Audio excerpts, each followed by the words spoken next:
प्रभु यीशु मसीह का बहुत बहुत धन्यवाद। अज 30 दिसंबर है 2020 मुकदा चलिया जा रहा है।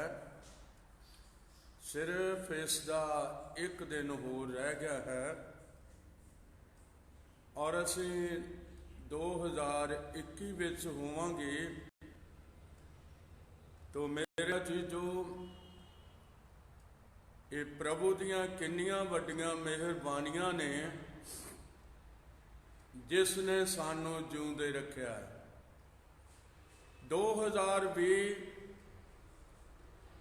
बहुत सारियां मुसीबतां और मौतां दे नाल हज़ारां ने लखां दियां मौतां 2020 दे विच होईयां। घर उजड़ गए, परिवार उजड़ गए और हरेक नू करोना ने बहुत दुख दिता। ये नहीं कि किसी एक देश नू पर बहुत सारे दुनिया दे सारे देशों के अंदर इस बीमारी ने कोरोना वायरस ने हिला के रख दिता। और अज असी वेखदे हां कि कल ते अज दा दिन इस 2020 दे कोल है। बाकी अगला 2021 होवेगा। दुआ करदा हां कि प्रभु अपने लोगों नू जिन्हां नू उसने जिउंदे रखिया है, प्रभु उन्हां नू सेहत सलामती और अपनी किरपा दे नाल प्रभु संभाल के रखिए। अजीजो ये मेरी बुजुर्ग बंदे दी प्रभु दे अगे बेनती है। ओही सानू जिउंदे रख सकता है, वरना साडे अंदर जिउंदे रहन दी अपनी कोई शक्ति नहीं है। पर अज दस एक संदेश है जिन्हों मैं पाउणा चाहुंदा हां। और मेरा नहीं संदेश ये पवित्र आत्मा दियां लिखतां हन और खुदा दे सेवक पौलुस ने इस नू अपने हाथ नाल लिखिया है। तो लिखत कहती है, रोमिया 12 अध्याय और उहदियां पहलियां 2 आयतां तुहाडे सामने रखनियां चाहुंदा। सो लिखिया है, सो हे भराओ, मैं परमेश्वर दियां रहमतां दी खातर तुहाडे अगे बेनती करदा हां, भाई तुसीं अपनियां दईयां नू जिउंदा अते पवित्र अते परमेश्वर नू पाउंदा बलिदान करके चढ़ाओ। ये तुहाडी रूहानी बंदगी है। रूहानी बंदगी परमेश्वर नू जिउंदा बलिदान चढ़ाउणा और अते पवित्र अते परमेश्वर नू पाउंदा बलिदान करके चढ़ाउण दी आग्या पौलुस कहंदा है, यही तुहाडी रूहानी बंदगी है। अते इस युग दे रूप जय ना बनो, सगो अपनी बुद्ध दे नवे होण करके होर रूप विच होर स्वरूप विच बदलते जाओ, तां जो तुसी सियाण लवो भाई परमेश्वर दी चंगी अते मन पाउंदी ਅਤੇ ਪੂਰੀ ਇੱਛਾ ਕੀ ਹੈ। ਕੁਝ ਮਨੁੱਖਾਂ ਦੇ ਅੰਦਰ ਇਸ ਸੰਸਾਰ ਦੀ ਇੱਛਾ ਰਾਜ ਕਰਦੀ ਹੈ ਔਰ ਉਹ ਸੰਸਾਰ ਇਸ ਦੁਨੀਆ ਵਰਗੇ ਕੰਮਾਂ ਨੂੰ ਪਸੰਦ ਕਰਦੇ ਨੇ ਔਰ ਦੁਨੀਆ ਵਰਗੇ ਹੋਣਾ ਚਾਹੁੰਦੇ ਨੇ। ਔਰ ਜਿਸ ਨਾਲ ਦੁਨੀਆ ਕਰਦੀ ਹੈ ਉਹ ਵੀ ਕਰਦੇ ਨੇ, ਪਰ ਜਿਹੜੇ ਪ੍ਰਭੂ ਦੇ ਬੁਲਾਏ ਹੋਏ ਨੇ, ਜਿਨ੍ਹਾਂ ਨੂੰ ਉਹਨੇ ਸੱਦਾ ਦਿੱਤਾ ਹੋਇਆ ਹੈ, ਪੌਲਸ ਕਹਿੰਦਾ ਹੈ ਪਹਿਲਾ ਕਰੰਥੀਆਂ ਪਹਿਲੇ ਅਧਿਆਏ ਦੀ 26 ਆਇਤ ਵਿੱਚ ਉਹ ਕਹਿੰਦਾ ਹੈ, ਹੇ ਭਰਾਓ ਆਪਣੇ ਸੱਦੇ ਉੱਤੇ ਧਿਆਨ ਦਿਓ। ਕਿੰਨੇ ਮੁਬਾਰਕ ਉਹ ਭਰਾ ਤੇ ਭੈਣਾਂ ਨੇ ਜਿਨ੍ਹਾਂ ਨੂੰ ਪ੍ਰਭੂ ਸੱਦਾ ਦੇਵੇ ਔਰ ਉਹ ਆਪਣੇ ਸੱਦੇ ਉੱਤੇ ਧਿਆਨ ਦੇਣ। ਪ੍ਰਭੂ ਦਾ ਸੱਦਾ, ਉਹਦਾ ਸੱਦਣਾ ਕਦੋਂ ਸ਼ੁਰੂ ਹੋਇਆ, ਇਹਦੇ ਵਿੱਚ ਅਸੀਂ ਪਿੱਛੇ ਮੱਤੀ ਦੀ ਅੰਜੀਲ ਉਸ ਦਾ ਚੌਥਾ ਅਧਿਆਏ 4 ਅਧਿਆਏ ਔਰ ਉਹਦੀ 17 ਆਇਤ ਵੱਲ ਝਾਤੀ ਮਾਰਦੇ ਹਾਂ, ਜਿੱਥੇ ਸਾਡਾ ਪ੍ਰਭੂ ਯਿਸੂ ਮਸੀਹ ਮੂੰਹ ਤੋਂ ਬੋਲਦਾ ਹੈ ਔਰ ਉਸਨੇ ਇਸ ਆਇਤ ਦੇ ਦੁਆਰਾ 3.5 ਸਾਲ ਦੀ ਉਸ ਸੇਵਾ ਨੂੰ ਸ਼ੁਰੂ ਕੀਤਾ, ਜਿਹੜਾ ਉਸਨੇ 3.5 ਸਾਲ ਤੱਕ ਪ੍ਰਚਾਰ ਕੀਤਾ ਔਰ ਉਸ ਦੀ ਸ਼ੁਰੂਆਤ ਵਿੱਚ ਮਨੁੱਖਾਂ ਨੂੰ ਸੱਦੇ। ਔਰ ਲਿਖਿਆ ਹੈ ਉਸ ਵੇਲੇ ਯਿਸੂ ਪ੍ਰਚਾਰ ਕਰਨ ਅਤੇ ਕਹਿਣ ਲੱਗਾ, ਉਸ ਵੇਲੇ ਯਿਸੂ ਪ੍ਰਚਾਰ ਕਰਨ ਤੇ ਕਹਿਣ ਲੱਗਾ, ਤੌਬਾ ਕਰੋ ਕਿਉਂ ਜੋ ਸਵਰਗ ਦਾ ਰਾਜ ਨੇੜੇ ਆਇਆ। ਇਹ ਸੱਦਾ ਹੈ, ਇਹ ਸੱਦਾ ਹੈ ਜਿਹੜਾ ਪ੍ਰਭੂ ਦੇਂਦਾ ਹੈ। ਇੱਕ ਹੋਰ ਸੱਦਾ ਹੈ ਜਿਹੜਾ ਪ੍ਰਭੂ ਸੇਵਾ ਦੇ ਲਈ ਦਿੰਦਾ ਹੈ ਔਰ ਉਹਦੇ ਵਿੱਚ ਪੌਲਸ ਕਹਿੰਦਾ ਹੈ ਪਹਿਲਾ ਕਰੰਥੀਆਂ ਪਹਿਲੇ ਬਾਬ ਦੀ 26 ਆਇਤ ਵਿੱਚ, ਹੇ ਭਾਈਓ ਆਪਣੇ ਸੱਦੇ ਉੱਤੇ ਧਿਆਨ ਦਿਓ। ਖੁਦਾਵੰਦ ਬਹੁਤ ਵੱਡੀ ਕਿਰਪਾ ਦੇਵੇ। ਸਾਡਾ ਪ੍ਰਭੂ ਸਾਨੂੰ ਸਾਧਦਾ ਹੈ। ਕਿਹੜੀ ਖੂਬੀ ਹੈ ਜਿਸ ਕਰਕੇ ਉਹ ਸਾਨੂੰ ਸਾਧਦਾ ਹੈ? ਸਾਡੇ ਵਿੱਚ ਤੇ ਕੋਈ ਖੂਬੀ ਨਹੀਂ ਭਈ ਉਹ ਸਾਡੀਆਂ ਖੂਬੀਆਂ ਦੇ ਕਾਰਨ ਸਾਨੂੰ ਸੱਦੇ। ਉਹ ਤੇ ਸਾਡੇ ਉੱਤੇ ਰਹਿਮ ਕਰਨ ਲਈ ਸੱਦਦਾ ਹੈ, ਉਹ ਸਾਨੂੰ ਬਚਾਉਣ ਦੇ ਲਈ ਸੱਦਦਾ ਹੈ। ਉਹ ਚਾਹੁੰਦਾ ਹੈ ਕਿ ਮਨੁੱਖ ਮੇਰੇ ਕੋਲ ਆ ਜਾਣ ਔਰ ਸਵਰਗ ਦੇ ਵਾਰਿਸ ਹੋ ਜਾਣ। ਜਿੱਥੇ ਰਹੀ ਗੱਲ ਮਨੁੱਖ ਦਾ ਪਾਪੀ ਹੋਣਾ ਔਰ ਉਹਦਾ ਬਦੀਆਂ ਵਿੱਚ ਚਲੇ ਜਾਣਾ, ਉਹਦਾ ਪਰਮੇਸ਼ਰ ਤੋਂ ਦੂਰ ਚਲੇ ਜਾਣਾ, ਇਹ ਸਾਡਾ ਪ੍ਰਭੂ ਬਾਗੇ ਅਦਨ ਤੋਂ ਹੀ ਜਾਣਦਾ ਹੈ। ਉਦੋਂ ਤੋਂ ਹੀ ਉਹ ਜਾਣਦਾ ਹੈ, ਔਰ ਇਹ ਨਹੀਂ ਕਿ ਉਹ ਜਾਣਦਾ ਨਹੀਂ, ਉਹ ਜਾਣਦਾ ਹੈ। ਉਹ ਸਾਨੂੰ ਉਹ ਬਾਗੇ ਅਦਨ ਤੋਂ ਹੀ, ਜਿਸ ਦਿਨ ਉਸ ਨੇ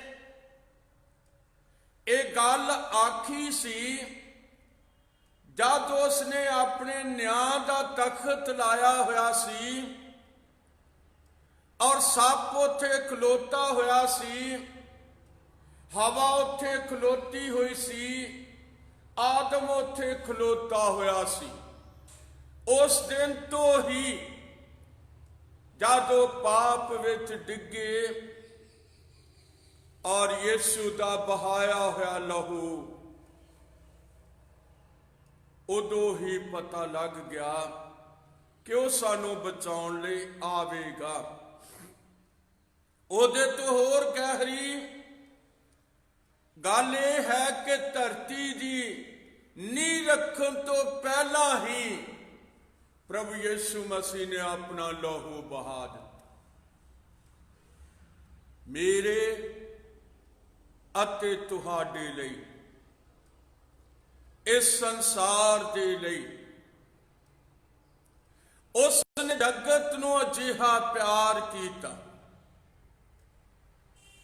ਯਹੋਨਾ 3:16, ਉਸ ਨੇ ਜਗਤ ਨੂੰ ਅਜਿਹਾ ਪਿਆਰ ਕੀਤਾ ਜੋ ਉਸ ਨੇ ਆਪਣਾ ਇਕਲੌਤਾ ਪੁੱਤਰ ਜਗਤ ਲਈ ਦੇ ਦਿੱਤਾ, ਤਾਂ ਜੋ ਜਿਹੜਾ ਉਹਦੇ ਉੱਤੇ ਨਿਸ਼ਚਾ ਕਰੇ ਉਹ ਬਰਬਾਦ ਨਾ ਹੋਵੇ, ਸਗੋਂ ਸਦੀਪਕ ਜੀਵਨ ਪਾ ਜਾਵੇ। ਦੁਨੀਆ ਦੇ ਕੋਲ ਬਚਾਓ ਨਹੀਂ ਹੈ, ਦੁਨੀਆ ਦੇ ਕੋਲ ਪਵਿੱਤਰਤਾਈ ਨਹੀਂ ਹੈ, ਦੁਨੀਆ ਦੇ ਕੋਲ ਕੋਈ ਆਗਿਆਕਾਰੀ ਨਹੀਂ ਹੈ। ਉਹ ਜਿਸ ਤਰ੍ਹਾਂ ਚੱਲਦੇ ਨੇ, ਜਿਸ ਤਰ੍ਹਾਂ ਸ਼ੈਤਾਨ ਉਹਨਾਂ ਨੂੰ ਚਲਾਉਂਦਾ ਹੈ, ਉਹ ਤੁਰੇ ਜਾਂਦੇ ਨੇ ਔਰ ਮੌਤ ਦੇ ਟੋਏ ਵਿੱਚ ਡਿੱਗਦੇ ਜਾਂਦੇ ਨੇ। ਪਰ ਪ੍ਰਭੂ ਸਾਨੂੰ ਬਚਾਉਣਾ ਚਾਹੁੰਦਾ ਹੈ, ਉਹ ਸਾਨੂੰ ਬਚਾਉਣਾ ਚਾਹੁੰਦਾ ਹੈ। ਇਸ ਕਰਕੇ ਲਿਖਤ ਕਹਿੰਦੀ ਹੈ ਕਿ ਉਹ ਕਿਸ ਤਰ੍ਹਾਂ ਸਾਨੂੰ ਬਚਾਉਣਾ ਚਾਹੁੰਦਾ ਹੈ। ਜਦੋਂ ਅਸੀਂ ਦੂਸਰਾ ਕਰੰਥੀਆਂ 5:19 ਨੂੰ ਪੜ੍ਹਦੇ ਹਾਂ ਤੇ ਉੱਥੇ ਉਹ ਸਾਡੇ ਪਾਪਾਂ ਨੂੰ ਮਾਫ ਕਰ ਰਿਹਾ ਸਾਨੂੰ ਵਿਖਾਈ ਦਿੰਦਾ ਹੈ। ਅਰਥਾਤ ਪਰਮੇਸ਼ਰ ਮਸੀਹ ਵਿੱਚ ਹੋ ਕੇ ਜਗਤ ਨੂੰ ਆਪਣੇ ਨਾਲ ਮਿਲਾ ਰਿਹਾ ਸੀ ਅਤੇ ਉਹਨਾਂ ਦੇ ਅਪਰਾਧਾਂ ਦਾ ਲੇਖਾ ਨਹੀਂ ਸੀ ਕਰਦਾ। ਮੇਰੇ ਅਤੇ ਤੁਹਾਡੇ ਲਈ ਇਹ ਕਿੰਨਾ ਮਹਾਨ ਸੱਦਾ ਹੈ, ਇਹ ਕਿੰਨਾ ਮਹਾਨ ਸੱਦਾ ਹੈ ਜਿਹਦੇ ਉੱਤੇ ਸਾਨੂੰ ਧਿਆਨ ਦੇਣਾ ਚਾਹੀਦਾ ਹੈ ਔਰ ਸਾਨੂੰ ਪ੍ਰਭੂ ਯਿਸੂ ਮਸੀਹ ਦੇ ਕੋਲ ਆਉਣਾ ਚਾਹੀਦਾ ਹੈ। ਇਸੇ ਕਾਰਨ ਟੌਪਿਕ ਹੈ ਬਦਲ ਜਾਣਾ। ਸੋ ਹੈ ਭਰਾਓ, ਮੈਂ ਪਰਮੇਸ਼ਰ ਦੀਆਂ ਰਹਿਮਤਾਂ ਦੀ ਖਾਤਰ ਤੁਹਾਡੇ ਅੱਗੇ ਬੇਨਤੀ ਕਰਦਾ ਹਾਂ, ਭਾਈ ਤੁਸੀਂ ਆਪਣੀਆਂ ਦਈਆਂ ਨੂੰ ਜਿਉਂਦਾ ਅਤੇ ਪਵਿੱਤਰ ਅਤੇ ਪਰਮੇਸ਼ਰ ਨੂੰ ਭਾਉਂਦਾ ਬਲੀਦਾਨ ਕਰਕੇ ਚੜਾਓ। ਆ ਜਾਓ ਪ੍ਰਭੂ ਦੇ ਪਾਸ, ਉਹ ਤੁਹਾਡੇ ਪਾਪਾਂ ਦਾ ਲੇਖਾ ਨਹੀਂ ਕਰਦਾ। ਮਾਫ ਕਰ ਦੇਣ ਵਾਲਾ ਪ੍ਰਭੂ ਆ ਦਿਲ ਦੇ ਦਰਵਾਜ਼ੇ ਦੇ ਉੱਤੇ ਖਲੋਤਾ ਹੋਇਆ ਹੈ। ਪ੍ਰਭੂ ਕਿਰਪਾ ਦੇਵੇ ਤੋ ਲਿਖਤ ਹੈ ਕਿ ਆਪਣੀਆਂ ਦਈਆਂ ਨੂੰ ਜਿਉਂਦਾ ਅਤੇ ਪਵਿੱਤਰ ਅਤੇ ਪਰਮੇਸ਼ਰ ਨੂੰ ਭਾਉਂਦਾ ਬਲੀਦਾਨ ਕਰਕੇ ਚੜਾਓ। ਇਹ ਤੁਹਾਡੀ ਰੂਹਾਨੀ ਬੰਦਗੀ ਹੈ। ਔਰ ਲਿਖਤ ਕਹਿੰਦੀ ਹੈ ਇਸ ਜਗਤ ਦੇ ਰੂਪ ਜੈ ਨਾ ਬਣੋ, ਸਗੋਂ ਆਪਣੀ ਬੁੱਧ ਦੇ ਨਵੇਂ ਹੋਣ ਕਰਕੇ ਹੋਰ ਸਰੂਪ ਵਿੱਚ ਬਦਲਦੇ ਜਾਓ, ਤਾਂ ਜੋ ਤੁਸੀਂ ਸਿਆਣ ਲਵੋ ਭਾਈ ਪਰਮੇਸ਼ਰ ਦੀ ਚੰਗੀ ਅਤੇ ਮਨ ਪਾਉਂਦੀ ਅਤੇ ਪੂਰੀ ਇੱਛਾ ਕੀ ਹੈ। ਪ੍ਰਭੂ ਦੀ ਚੰਗੀ ਇੱਛਾ ਕੀ ਹੈ? ਸਾਡੇ ਸਿਰਜਣਹਾਰੇ ਦੀ ਚੰਗੀ ਇੱਛਾ ਕੀ ਹੈ? ਉਹਨੂੰ ਜਾਣ ਲੈਣਾ ਬਹੁਤ ਹੀ ਮੁਬਾਰਕ ਹੈ। ਔਰ ਜਦ ਅਸੀਂ ਉਹਨੂੰ ਜਾਣ ਲਈਏ ਬਹੁਤ ਮੁਬਾਰਕ ਹੋਵੇਗਾ। ਨਹੀਂ ਤੇ ਸੰਸਾਰ ਵਿੱਚ ਜੋ ਕੁਝ ਹੋ ਰਿਹਾ ਜਗਤ ਵਿੱਚ, ਉਹ ਤਾਂ ਹਰੇਕ ਅੱਖ ਵੇਖ ਰਹੀ ਹੈ। ਔਰ ਸਾਡੇ ਪ੍ਰਭੂ ਦੀ ਚੰਗੀ ਇੱਛਾ ਕੀ ਸੀ? ਉਹ ਚਾਹੁੰਦਾ ਸੀ ਕਿ ਅਸੀਂ ਇਨਸਾਨ ਨੂੰ ਆਪਣੀ ਸ਼ਕਲ ਔਰ ਸੂਰਤ ਦੇ ਉੱਤੇ ਬਣਾਈਏ। ਔਰ ਉਸਨੇ ਫਰਿਸ਼ਤਿਆਂ ਨੂੰ ਸੱਦਾ ਦਿੱਤਾ। ਉਤਪਤੀ ਪਹਿਲੇ ਬਾਬ ਦੀ 26 ਆਇਤ ਵਿੱਚ, ਆਓ ਅਸੀਂ ਮਨੁੱਖ ਨੂੰ, ਆਦਮ ਨੂੰ ਆਪਣੀ ਸ਼ਕਲ ਔਰ ਸੂਰਤ ਦੇ ਉੱਤੇ ਬਣਾਈਏ, ਕਿਉਂਕਿ ਖੁਦਾ ਆਤਮਾ ਹੈ, ਫਰਿਸ਼ਤੇ ਆਤਮਾ ਹਨ। ਇਸ ਕਰਕੇ ਅਸੀਂ ਪ੍ਰਭੂ ਦੇ ਵਚਨ ਵਿੱਚ ਵੇਖਦਿਆਂ, ਆਓ ਅਸੀਂ ਆਦਮ ਨੂੰ ਆਪਣੀ ਸ਼ਕਲ ਔਰ ਸੂਰਤ ਦੇ ਉੱਤੇ ਬਣਾਈਏ। ਭਾਈ ਉਹ ਸਮੁੰਦਰ ਦੀਆਂ ਮੱਛੀਆਂ ਉੱਤੇ, ਜੰਗਲੀ ਜਾਨਵਰਾਂ ਉੱਤੇ, ਸਭ ਕਿਸਮ ਵਾਲਿਆਂ ਦੇ ਉੱਤੇ ਰਾਜ ਕਰੇ। ਕਿੰਨੀ ਵਧੀਆ ਉਹਦੀ ਇੱਛਾ ਹੈ ਕਿ ਉਹ ਧਰਤੀ ਦੇ ਉੱਤੇ ਰਾਜ ਕਰੇ। ਔਰ ਉਸ ਨੂੰ ਉਸਨੇ ਆਪਣੀ ਚੰਗੀ ਇੱਛਾ ਦੇ ਨਾਲ ਆਪਣੇ ਵਰਗਾ ਬਣਾ ਲਿਆ। ਫਿਰ ਅਸੀਂ ਦੇਖਦੇ ਹਾਂ ਕਿ ਇਹਦੇ ਤੋਂ ਪਹਿਲਾਂ ਕਿ ਮਨੁੱਖ ਧਰਤੀ ਦੇ ਉੱਤੇ ਆਉਂਦਾ, ਉਸਨੇ ਧਰਤੀ ਦੇ ਉੱਤੇ ਘਾਹ, ਸਾਗ ਪੱਤ ਔਰ ਫਲਦਾਰ ਰੁੱਖਾਂ ਦਾ ਬੀਜ ਬੀਜਿਆ। ਇੱਥੋਂ ਤੱਕ ਕਿ ਅੱਜ ਵੀ ਉਹ ਚੀਜ਼ਾਂ ਸਭ ਗਵਾਹੀ ਦੇ ਰਹੀਆਂ ਨੇ। ਘਾਹ, ਬੀਜ ਔਰ ਫਲਦਾਰ ਰੁੱਖ ਔਰ ਇਹ ਸਾਰੀਆਂ ਚੀਜ਼ਾਂ ਉਹਨੂੰ ਜ਼ਮੀਨ ਦੀ ਮਿੱਟੀ ਵਿੱਚ ਜੋ ਉਹਨੇ ਬੀਜੀਆਂ, ਉਹਨਾਂ ਨੂੰ ਹੁਕਮ ਦੇ ਰਿਹਾ ਸੀ ਫਲਦਾਰ ਬਿਰਛ ਧਰਤੀ ਦੇ ਉੱਤੇ ਹੋਣ। ਉਵੇਂ ਹੁੰਦਾ ਸੀ ਜਿਵੇਂ ਸਾਡਾ ਪ੍ਰਭੂ ਯਹੋਵਾ ਕਹਿ ਰਿਹਾ ਸੀ, ਉਸੇ ਤਰ੍ਹਾਂ ਹੋ ਰਿਹਾ ਸੀ। ਇਹ ਉਹਦੀ ਬਹੁਤ ਵੱਡੀ ਇੱਛਾ ਸੀ ਔਰ ਉਹ ਜਾਣਦਾ ਸੀ। ਖੁਦਾ ਤੁਹਾਨੂੰ ਬਹੁਤ ਵੱਡੀ ਕਿਰਪਾ ਦੇਵੇ। ਜਦ ਇਸ ਵਚਨ ਦੀਆਂ ਲਿਖਤਾਂ ਸਾਹਮਣੇ ਆਉਂਦੀਆਂ ਨੇ, ਖੁਸ਼ੀ ਵੀ ਹੈ, ਡਰ ਵੀ ਲੱਗਦਾ ਹੈ ਕਿ ਮਨੁੱਖ ਅੱਜ ਇਹਨਾਂ ਲਿਖਤਾਂ ਦੀ ਪਰਵਾਹ ਨਹੀਂ ਕਰ ਰਹੀ। ਖੁਦਾ ਇੰਨੀ ਛੋਟ ਦੇ ਰਿਹਾ ਹੈ और दूसरा ग्रंथियां 5:19 च कह रहा है, अर्थात परमेश्वर मसीह विच हो के जगत नूं अपने नाल मिला रहा सी। ਇਹ ਉਹਦੀ ਵਧੀਆ ਇੱਛਾ जगत की नींह धरन तो पहले सी। और लिखत जिहड़ी है वो ये है कि असी इस जगत के रूप जय ना बनो, सगों अपनी बुद्ध के नवे होण करके होर स्वरूप विच बदलते जाओ। संसार किहो जिहा है, इहदे उत्ते लोक किहो जिहे हन, ये कुछ भी किसी मनुख तो लुकिया होया नहीं है, ना साडे प्रभु तो लुकिया होया है। पर प्रभु की चंगी ते वधिया इच्छा यह है जो असी ओदी किरपा नूं पा जाइए।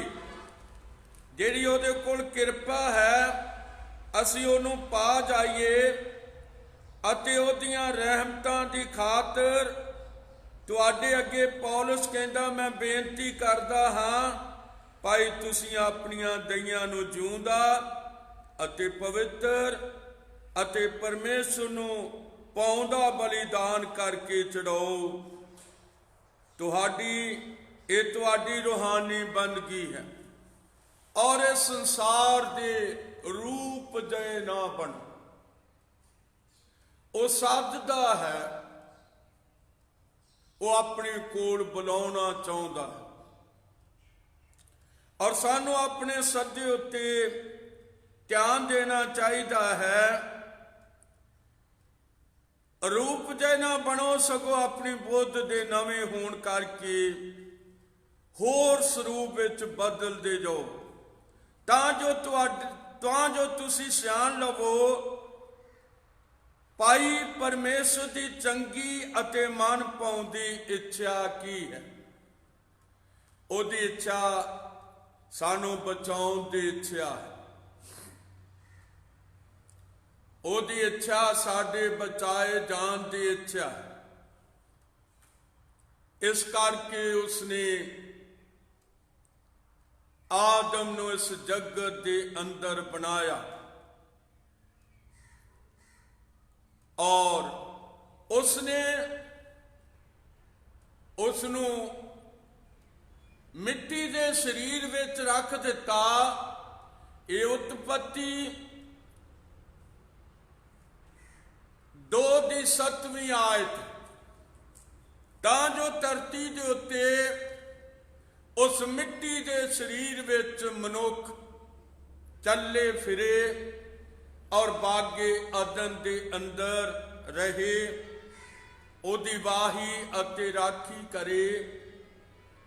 किन्नी वधिया संगत सी प्रभु दे नाल।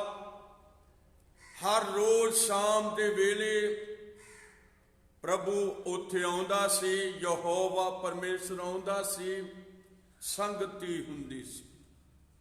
बस दुख ते इसे गल दा है कि इस पाप की वजह नाल ओदी संगति जांदी रही और उसने उसनूं बागे अदन विचों बाहर कढ दिता।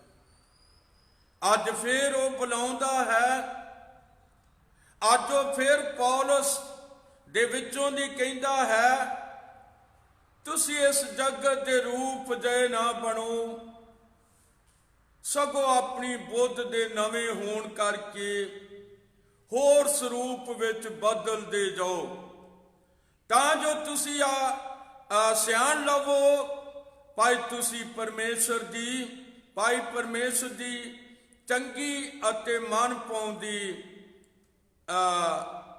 पाउंदी अते पूरी इच्छा की है। ओदी पूरी इच्छा है कि असी बाच जाइए और 2020 ने बहुत बुरी तरह नाल इस जगत नूं हिला के रख दिता। और हुण असीं ये भी नहीं जानते कि 2021 विच इस जगत का की होवेगा। जिहड़े लोग इस जगत के रूप दे बन रहे ने उन्हां दी जिंदगी का की होवेगा। पर आओ असी परमेश्वर दियां रहमतां दे लई प्रभु का धन्नवाद करिए, जो वो चाहुंदा है कि असी पवित्र अते परमेश्वर नूं मन पाउंदा बलिदान चढ़ाइए।